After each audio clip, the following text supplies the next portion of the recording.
dan amal soleh diganding selalu oleh Allah di dalam Al-Quran. Sering kita baca amanu wa amilus solihan, amanu wa amilus solihan.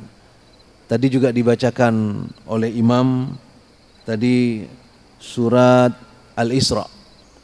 Apa yang dibacakan tadi salah satunya adalah inna hadzal Qur'an yahdi lillati hiya aqwam wa yubashshiral mu'minun wa yubashshiral mu'minin wa yubashshiral mu'minin. Setelah Allah menyebutkan mukminin dan beri kabar kepada orang-orang yang beriman, wa yubashshiral mu'minin alladzina ya'maluna shalihat, yaitu orang-orang yang melaksanakan amal soleh.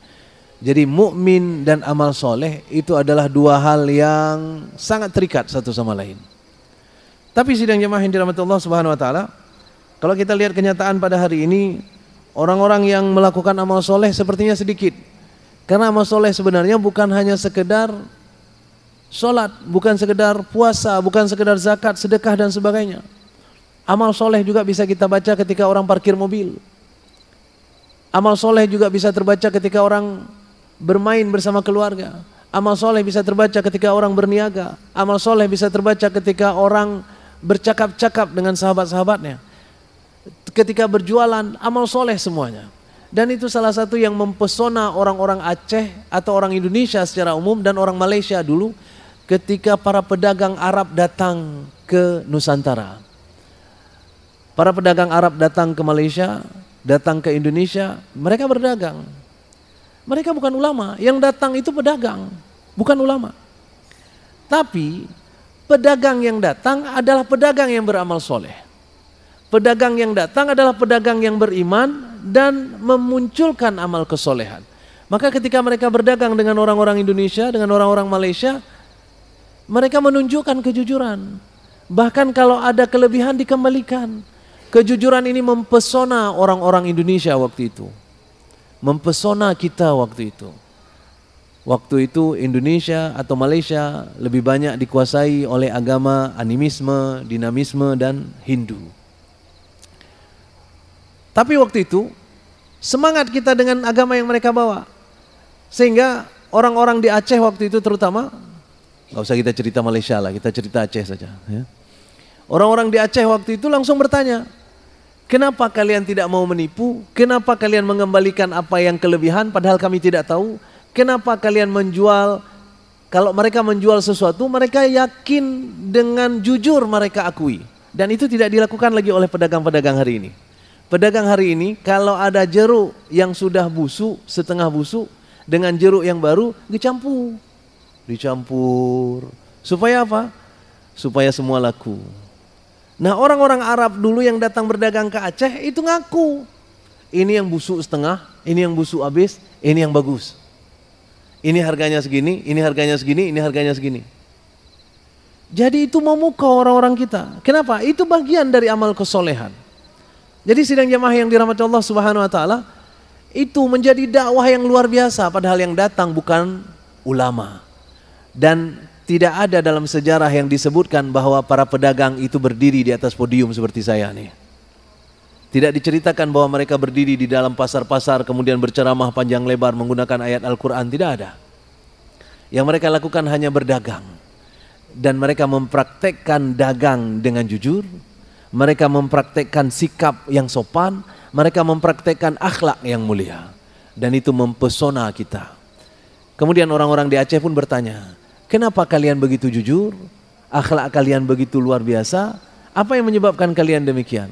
Mereka menjawab, karena agama kami menuntun kami untuk melakukan yang demikian. Apa agama kalian? Agama kami Islam. Apa dasarnya? Kitab Al-Quran. Itu sebabnya, itu awal mula kenapa Islam masuk ke Indonesia. Maka kita baca dalam buku-buku sejarah yang membawa Islam ke Indonesia bukan ulama, tapi pedagang. Tapi pedagang dulu beda dengan sekarang. Pedagang sekarang, bahkan ada istilah, ada kawan-kawan saya yang mengatakan begini. Katakan begini, ini mohon maaf bagi yang pedagang. Mohon maaf begini. Beniawo. Ya. Ya.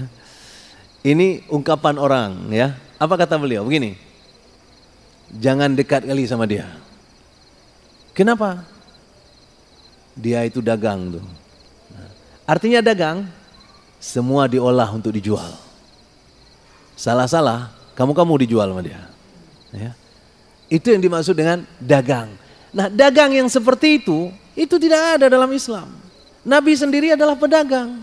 Yang membuat Khadijah jatuh cinta kepada Rasulullah SAW adalah karena Nabi berdagang dengan cara yang tidak biasa. Nabi berdagang dengan cara sangat jujur, bahkan sebelum Islam itu datang. Nabi belum diangkat jadi Rasul, tapi Nabi sudah jujur dalam berdagang. Itu adalah amal kebajikan. Tapi hari ini orang-orang yang beramal kebajikan yang model begitu sudah kurang. Padahal tadi dibaca oleh imam kita dalam sholat. Apa bacaannya? In ahsantum. Ya, in ahsantum li anfusikum. Wala in asatum falaha. Jadi apa kata Allah dalam surah Al-Isra ini? In ahsantum ahsantum li anfusikum. Kalau kalian berbuat yang baik, maka kebaikan itu akan kembali kepada kalian sendiri. Itu bukan untuk Allah, tapi untuk kalian sendiri. Wa in asatum falaha. Dan kalau kalian pun berbuat kejahatan, maksiat, tidak jujur dan sebagainya, itu juga akan balik kepada diri kalian sendiri. Dan hari ini sudah muncul itu, bahwa orang-orang bekerja hari ini dengan rekom. Hari ini wawancara untuk kerja, testing akademik, testing ini macam-macam, itu ternyata formalitas. Sebagian besar dari testing hari ini adalah dicari tahu tanpa kita tahu secara rahasia. Dicari tahu secara rahasia siapa dia sebenarnya. Sehingga sering sekali itu di dalam surat lamaran disuruh tuliskan 5 orang yang boleh kami telepon untuk kami tanya-tanya. Kita akan tulis nanti. Kita orang Indonesia tahu itu, sehingga orang yang kita tulis di situ sudah kita kondisikan. Hai nyo kutulis nangka. Ya. Nyo untuk menyoita nyong muno kajawuk muno, menyoita nyong muno kajawuk muno, menyoita nyong muno kajawuk muno. Tapi orang yang menelpon itu dia tidak tanya itu. Apa yang dia tanya? Si itu kawannya siapa saja. Berapa nomor kawannya? Nggak sempat kita kondisikan kawan itu sudah ditelepon oleh dia. Untuk apa? Untuk dicari integritasnya. Itu sesuatu yang hari ini sangat langka. Orang pintar banyak, orang cerdas banyak, tapi orang baik tidak. Dan orang cerdas dan orang pintar yang tidak baik sangat berbahaya. Ya, sudah pintar tidak baik lagi, sangat berbahaya. Kenapa? Karena dia punya kepintaran di atas rata-rata, yang dia bisa melakukan sesuatu yang orang tidak bisa, tapi akhlaknya tidak ada. Itu sangat berbahaya.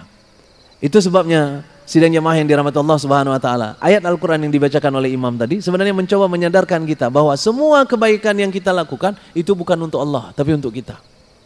Tapi hari ini kenapa tidak banyak orang yang mempraktikkan kebaikan? Karena mengira semua yang kita lakukan ini untuk Allah. Sebagian besar orang mengira hai kuat semayang, ya. Karena mengira solat itu untuk Allah. Padahal Allah menyebutkan di dalam ayat yang lain yang lebih tegas lagi. Ya ayuhan nas, hai manusia. Antumul fuqara'u ilallah. Kalianlah yang butuh Allah. Wallahu, sedang Allah ghaniyul hamid. Allah itu maha kaya, Allah maha terpuji. Kalau kalian enggak solat, Allah tetap terpuji. Kalau kalian tidak sedekah, Allah tetap kaya. Tidak ada pengaruhnya amal ibadah kita kepada Allah Subhanahu wa taala. Semua amal ibadah yang kita lakukan balik lagi kepada kita. Itu sebabnya sidang jemaah yang dirahmati Allah Subhanahu wa taala. Orang-orang yang dekat dengan agama, orang-orang yang imannya benar, itu pasti akan diikuti oleh amal kesolehan. Pasti itu. Karena amanu pasti akan diikuti dengan amilus solihat. Amanu pasti amilus solihat. Orang yang tidak bagus amanunya, amilus solihatnya nggak dapat. Dan kalau amilus solihatnya nggak dapat, maka selanjutnya langsung tidak ada. Itu sebabnya sidang jemaah yang dirahmati Allah Subhanahu wa taala, kondisi ini menjadi penting untuk kita pahami dengan benar, bahwa iman yang benar akan membawa kita kepada karakter, kelakuan, cara kerja, cara hidup yang sesuai dengan agama. Itulah amilus solihan. Dan salah satu ciri amilus solihat adalah dia akan memancing amilus solihat berikutnya. Amal soleh salah satu ciri-cirinya adalah dia akan memancing amal soleh berikutnya. Setiap kita melakukan satu amal soleh, maka ada amal soleh berikutnya yang akan ingin kita lakukan segera. Itu salah satu ciri-ciri amal soleh. Mudah-mudahan kita semuanya diberikan oleh Allah kesempatan untuk memperkuat iman kita selama bulan Ramadan dan memperbanyak amal soleh kita. Bukan saja baca Quran, nah ini kita ulang sedikit, bukan saja baca Quran, bukan saja sholat, bukan saja zakat, tapi juga dalam kehidupan sehari-hari dipenuhi dengan amal kesolehan. Kita bisa buat apa saja, asal sesuai dengan apa yang digariskan oleh Allah Subhanahu wa taala akan dicatat sebagai amal soleh. Dengan catatan kita sudah beriman sebelumnya. Mudah-mudahan ada manfaatnya. Mohon maaf jika ada kekurangan dan kesilapan dalam penyampaian. Subhanakallahumma wa bihamdika asyhadu an la ilaha illa anta astaghfiruka wa atubu ilaik. Assalamualaikum warahmatullahi wabarakatuh. Waalaikumsalam.